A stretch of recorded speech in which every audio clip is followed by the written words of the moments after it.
ขอให้ทุกคนรักกันอย่าได้มีสงครามอย่าได้มีการฆ่าฟันกันอย่าได้มีการเบียดเบียนกันมีสงครามที่ไหนก็มีความวุ่นวายมีความทุกข์เด็กเล็กเด็กน้อยตาสีตาสาพ่อแก่แม่เฒ่าคนหนุ่มคนสาวไม่ได้ทำงานทำการทุกอย่างเป็นไปแบบไม่ดี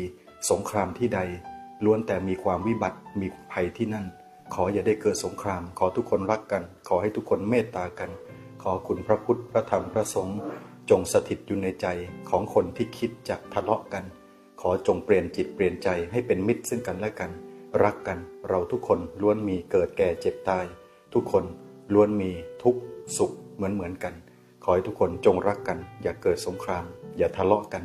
ขอจงเป็นมิตรที่ดีซึ่งกันและกันเปลี่ยนจิตเปลี่ยนใจ